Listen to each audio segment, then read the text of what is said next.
UFC Fight Night na území Česka. Pražské O2 aréně váš potlesk patří Octagon Girls. A jsou zde též Senior Vice President UFC International Mr. Dave Shaw, the matchmaker Sean Shelby a poprvé v Česku, dámy a pánové, muž, který je s UFC spjat jako málo kdo. Make some noise for Bruce Buffer! And now, let's get started. Bruce Buffer making his way on this side of the pond, and Libor is going to speak Czech, as you may expect here in Prague. First fight comes at lightweight between Joel Alvarez and Damir Ismagulov. Rashad, UFC debut coming for Joel Alvarez. Alvarez making his UFC debut, and he has a lot of hype around him too, and rightfully so. He's currently on a 10-fight win streak.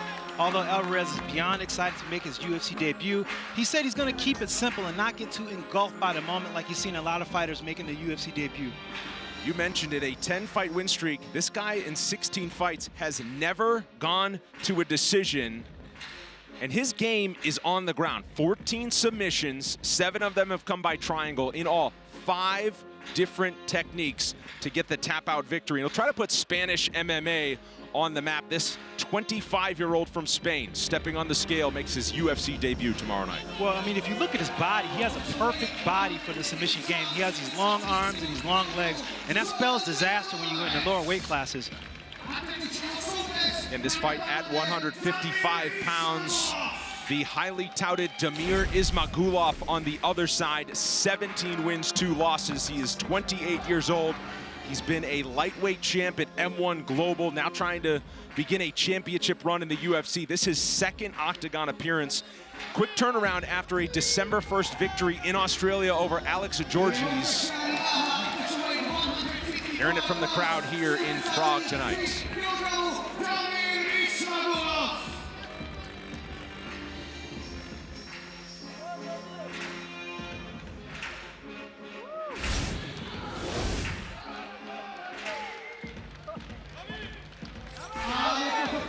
Next fight is also in the lightweight division. A couple of sneaky fighters here. Do not sleep on Thiago Santos out of Texas. Lives in far Texas, way down south by the Mexican border, and he drives 9 hours up to Fortis MMA once per week. And you can see what he did against Kyle Nelson. This at UFC 231 in Toronto. He got a TKO in the second round. Kind of won his last 2 fights in similar fashion against Kyle Nelson and Jared Gordon. He is dangerous on the ground. He is a Brazilian Jiu-Jitsu black belt, but he won't just try to submit. His ground and pound, his top control, really strong. He'll look for a fourth straight victory in Prague this weekend.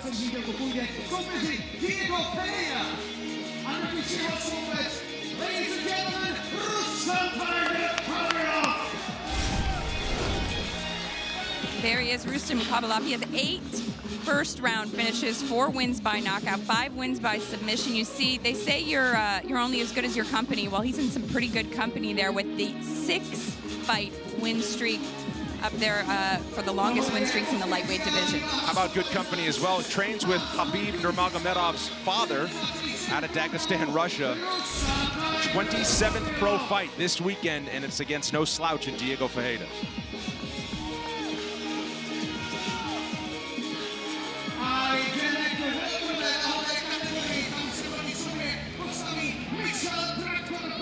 It'll be at welterweight, Michel Prazeres taking on Ismail Nardiev, who is making his UFC debut as well this weekend. Yeah, Nardiev making his UFC debut, as you just said. There's a lot of excitement around this 22-year-old prospect. Nardiev started his professional career at the young age of 16 years old with 11 KOs to his resume. And I had a chance to speak with Nardiev earlier yesterday, and he said to me, you know, I'm my own coach. It's just me and one other training partner. And I don't know if that's smart or that's stupid. He's his own coach right now. What do you think of that, Rashad? Well, I mean, he's got to the UFC, so I guess it must be working out for him somehow. We'll see how that evolves over time. The Austrian Wonder Boy started training MMA in 2012. He knows what he's up against. He says, I'll end his 8-fight win streak this weekend. And the 8-fight win streak belongs to Michel Trator Prazeres, who, of course, has spent time in the 155-pound division, but forced to move up. Tough to make that 155 for a guy with his build. He's on this side of the pond this time. And look at what the company he keeps. longest active UFC win streaks. He got blessed at the top. But Michel Prazeres, out of Brazil, 8 straight victories, including his last 2 in the welterweight division since moving up. Went the distance against Zach Cummings in Chile last May, and a phenomenal first-round guillotine choke of Bartosz Fabinski in November. I mean, 8 submission wins. Eight win streak, and you know, going under the radar, man, that's pretty impressive. He's on the Brazilian SWAT team. He's looking to kick the door in tomorrow night in Prague. Just 5'6". Newcomer Ismail Nardiev. And just 5'6", Yeah, you know, yeah. in this division. He is quite literally a tractor. Also at lightweight next, it's Damir Hadžović taking on Polo Reyes. All action fight expected in this one, Heidi. That's right, Polo Reyes. He's coming off of that 60-second knockout over Matt Frevola in St. Louis. That one earned him an extra $50K. I spoke to him this morning. He said, you know, it's been a year. It's really been hard for him to be away. He used that time to recover from his injuries. You know, he's hungry to be back, and he focused most of his camp around boxing, actually trained at Club Pata Boxing out of Mexico. 3 post-fight bonuses in his last 5 UFC appearances, including, as you mentioned, last January when he scored the first-round knockout against Matt Frevola. He'll go against Damir Hadžović, Bosnian-born, but fights and was really raised out of Copenhagen, Denmark. Former bodybuilder, went to an MMA gym, got tapped out, as he said, by a little guy and said, what is this sport? I need to learn it. And he got himself all the way to the UFC, a dozen victories. He'll look for his 3rd in his 5th UFC appearance tomorrow night. Crazy. You know, these two, they have 2 of the highest finish rates on the card, 88% for Reyes and 75% for Hadžović. So it's pretty safe to say this won't go to decision. Pretty safe to say that, but Pretty I'm not safe? saying anything. You're jinx him, huh? First female fight of the night is at flyweight. Veronica Macedo against Jillian Robertson. Jillian Robertson, do not let the smile and the laugh fool you. She is every bit of her nickname, the Savage. Rashad, she's followed a similar path like you. Absolutely. She's from Niagara Falls as well, too, but Niagara Falls, Canada. And she moved to Florida when she was 6 years old, but she got her start in UFC on Tough 26.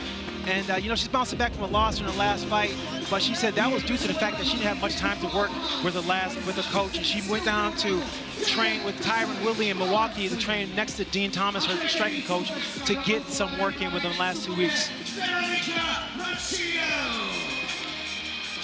I'm Veronica Macedo. For this camp, I'm fighting out of MMA Factory Paris. I have a brown belt in karate, a brown belt in jiu-jitsu, and a black belt in taekwondo. She is a dangerous woman, that is for sure. She told us fighting out of Paris. That's because she was actually in Europe doing a jiu-jitsu tournament, got the call, thought that was the closest place to go, but she moves all over the place. We've seen her train in Brazil, in Las Vegas, in Poland, and of course for this one, Paris. Yeah, kind of a nomadic fighter. If you have a gym, she will train there. She will travel. Jillian Robertson, too, she's trained in Italy a little bit over the past year as well. Fun fight there, 125 pounds. Meanwhile, at featherweight, the other Tamer brother, after David Tamer fought a few weeks ago in Fortaleza, Brazil, Daniel Tamer gets out, but here's Chris Fishgold. I'm Chris Fishgold. I'm fighting out the next generation in Liverpool, England. I've won 7 out of my last 8 fights, and I'm here in Prague for total domination. You close your eyes, he really does sound like Darren Till. He's got that Scouse accent, a proud Liverpudlian, and this guy is a submission specialist. 12 wins by submission. He's finished 14 of his 17 as a pro, and he knows what it's like to wear a championship belt outside of the UFC. His second UFC appearance comes tomorrow against Daniel Tamer. Tamer entered this fight on a must-win situation. Despite a 2-fight losing streak, Tamer said, listen, I'm not giving in to the pressure. I know what I can do. I just need to do it a little bit more. You know, I've got to a rough start in the last few fights, and I just made a few mistakes. And now he's looking to rewrite these mistakes in the next bout coming tomorrow. As you can see the excitement, he's feeling the energy. He knows where he's at. Trying to get the Tamer brothers back in the win column as well. Look at that. These guys are ready. Well, David Tamer had one of the most spirited stare downs at Fortaleza. These two, all respect, but all business this weekend. We move up to welterweight coming up next. It's Carlo Pedersoli out of Italy taking on Dwight Grant.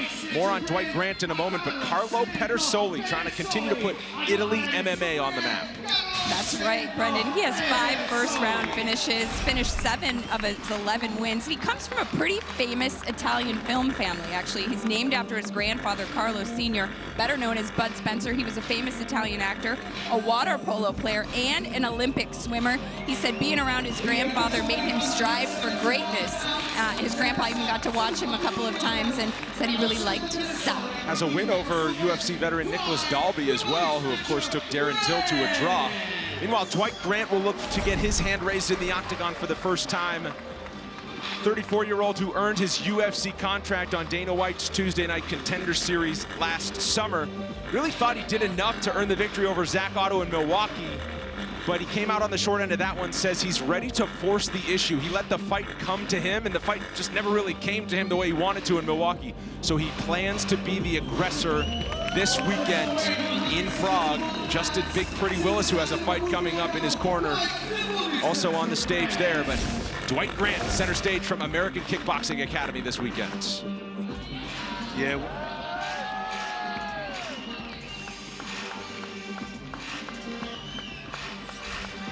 And that fight wraps up the ESPN2 prelims for UFC Fight Night tomorrow. The main card on ESPN Plus starts in the light heavyweight division. Magomed Ankalaev taking on Klidson Abreu. Abreu making his first UFC appearance, another debutant tomorrow night, Rashad. Yes, Abreu's making his first UFC appearance, as you said, on a short notice. Abreu missed weight this morning, weighing at 209. And from the looks of it, he knew he was out of range and elected to be penalized and then to cut into his energy for tomorrow. And I think it's a smart move, too, because if he would have tried to make it to 206, he probably could have only made it to 207, which would have, those 2 pounds would have a dramatic effect on how he feels tomorrow. It's a big guy. He's fought at heavyweight as well. His uncle was a black belt, so he started training jiu-jitsu at 4 years old, and says he'll put his BJJ to work and get a victory tomorrow. It'll be tough against Magomed Ankalaev. This guy is highly touted out of Russia, 26 years old. His one setback was a miracle victory by Paul Craig at 4:59 of the 3rd round. Ankalaev was dominating that fight last March in London and just got caught with a triangle choke at the end of it.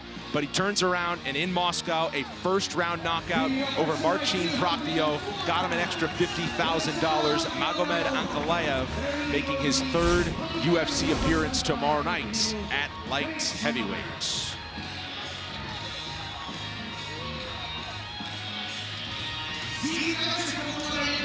Up next, we're in the bantamweight division, and is the top 10 perennial contender John Dodson taking on the newcomer from Russia, Petr Yan. I don't know if we should call him a newcomer. This will be his 4th UFC appearance.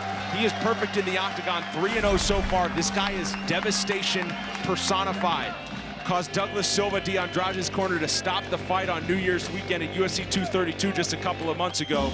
Jin Soo Son went the distance against him. He got a unanimous decision victory in the fight of the night, and he also has a first-round knockout from Singapore last June when he made his UFC debut. This guy is violence in the octagon, and he'll look to take on John Dodson, who can be tough to get a hold of. That's right. John Dodson has 8 first-round finishes, 10 by knockout. And, you know, I talked to John Dodson this morning. I said, is there anything different for you right now? And he said, yeah, my camp is all finally happy. And that makes a tremendous difference for him. You can tell he's always smiling. You know, he actually does a little mantra to himself every single morning. It's more like live poetry. We have to have him do it on the air. I won't try to do it justice, but his delivery is impressive. Dodson taking the trash talk in stride. Well, thank you, Heidi. Heidi's going to go downstairs. Thanks, guys. Get a word with some of these fighters as we continue the last few fights here. And Liz Carmouche taking on Lucia Pudilova.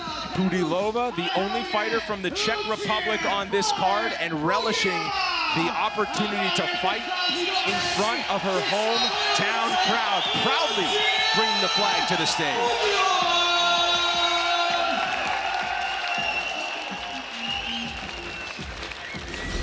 This has to be a huge adrenaline boost for her, being here, feeling the crowd, being a first female Czech fighter. Just the 3rd UFC fighter from the Czech Republic, but the first female and the only one on the card tomorrow in Prague, and she'll take on a veteran in Liz Carmouche. Yes, Carmouche is a pioneer in the women's MMA. Tomorrow will mark her 6th anniversary where she made her UFC history by being the first woman fight at UFC 157. Carmouche has found a home fighting at 125 where she is closer to her normal weight.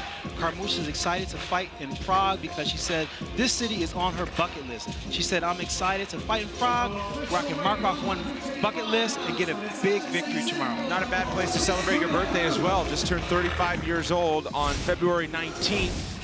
She will be in enemy territory tomorrow night, but Liz Carmouche has seen the evolution of women's MMA in the UFC from day one.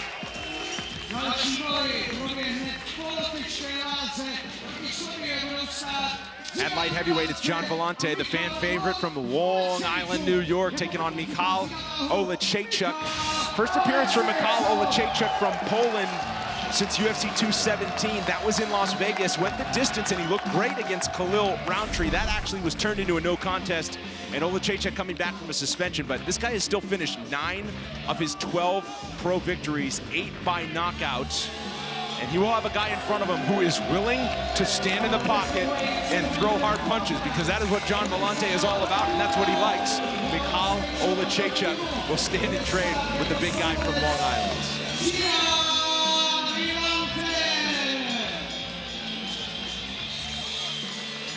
I'm John Vellante. I'm fighting out of Belmore Kickboxing and Sarah BJJ in New York. I'm here to party with my shirt off and beat people up. Vellante is a gritty, tough veteran and one of the most entertaining fighters with the fighting style in light heavyweight division. You know, he's on a 4-fight tough split where he had four split decisions in a row, and he said he's looking to get off that hump. So look for John Vellante to go out there and really throw with a lot more passion in his punches. And as you said, his opponent is the one who likes to chuck it too. So I expect both of these guys to go toe-to-toe and just leave little left for the judges to score. Wants a guy that he doesn't have to chase around. So we'll see if Michal Olejniczak is happy to just stand in front of John Vellante and trade heavy hands. Well, Stefan Struve back in the heavyweight division, and he'll take on Marcus Rogério de Lima, who will make his 9th UFC appearance. He has spent time at light heavyweight, had trouble making the 205-pound mark, so he's back up at heavyweight, but he's done well since moving back up. UFC 230 in New York City, took on Adam Wieczorek, went the distance and got his hand raised after a unanimous decision. That was his return to heavyweight, but he stood in there with some of the best, including against Ovin St. Preux back in 2017. Bit of a quicker turn this time after fighting in November to get back in the octagon in February the following year.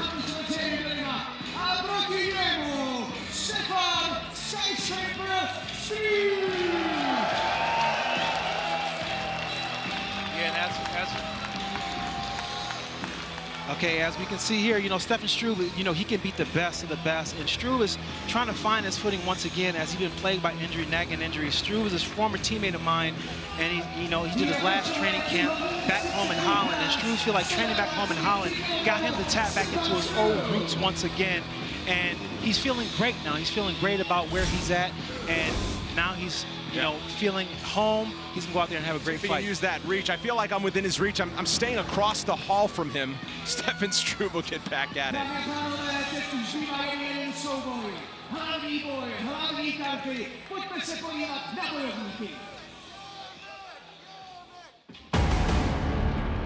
It's my first time when I'm gonna be a main event in UFC. It's an amazing feeling. I cannot wait when the Bruce Buffer will start. It's time for the main event. It's big for me because that means that the UFC starts to also respect me like a fighter, because they know that I'm a good fighter. Oh, look at this! Right now I've got 4 wins in a row. Jan's locked up a rear naked choke! Oh, and he gets the top!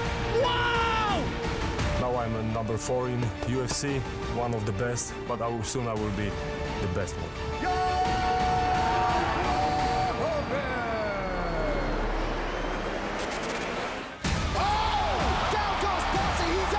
Como eu sempre falo, eu gosto de fazer meus adversários sentirem dor. Just guns blazing from the first second of the fight. It's all over! Com certeza eu cheguei para incomodar a categoria dos meio pesados, né? Down! Jimmy Manoa! Thiago Santos does it again! Cheguei já com o pé na porta, né? Eu peguei um adversário conquistar meu espaço, de chegar numa disputa de cinturão e vão procurar acabar essa luta de uma forma impressionante. He don't know how to fight, he knows smart. He just go forward and throw really strong punches and that's it. I knock him out or I submit him. Nothing different will happen. Bom, o segredo para vencer o Błachowicz é o mesmo que eu coloco para todos os meus adversários. Depois que fechar a porta do octógono, é fazer ele sentir dor.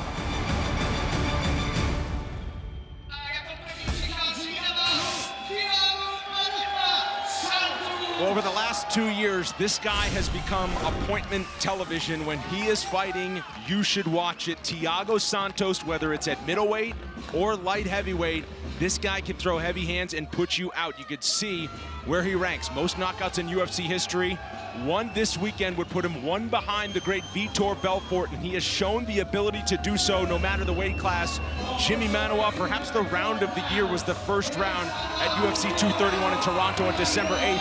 That was his 5th appearance in 2018, making no mistake that he does not want a lot of time off, and he's right back at it against Jan Błachowicz. Jan Błachowicz is fighting his first main event on Saturday, and he feels he is more than ready. His last 4 fights, Błachowicz has definitely turned some heads in the division. Błachowicz is one of the best counter-strikers in the division, and he feels a big win over Santos put him in prime position for his first title shot.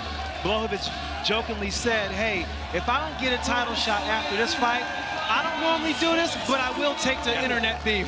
He said he's not above it. He's not a trash talker. He's not a trash talker, but he said if he don't get it after this, he's going to. Says I'm not going to trash talk Thiago as well. Just as likely to have a beer after we fight. But right now, all business. So, Thiago, just one simple question. What can we expect from tomorrow's fight? Otázka jasná, co můžeme očekávat od zítřka? Uma pergunta simples. O que é que os fãs podem esperar para amanhã à noite? Os fãs podem podem esperar um grande show amanhã e o primeiro evento aqui em Praga vai entrar para a história. You can expect a great show, and the first show in Prague is going down in history. Dámy a pánové, můžete očekávat fantastickou show, unikátní v historii. Thiago Santos. Jan, what will you do tomorrow at midnight? Where will you celebrate, or will you celebrate? Zajímá mě, co budeš dělat zítra o půlnoci. Slavit anebo neslavit? Of course I will celebrate. I also that's gonna be epic fight. I believe in that we're gonna win this fight and that's it. Samozřejmě, že budu oslavovat. Očekávám naprosto fantastický boj a očekávám své vítězství. Jan Błachowicz!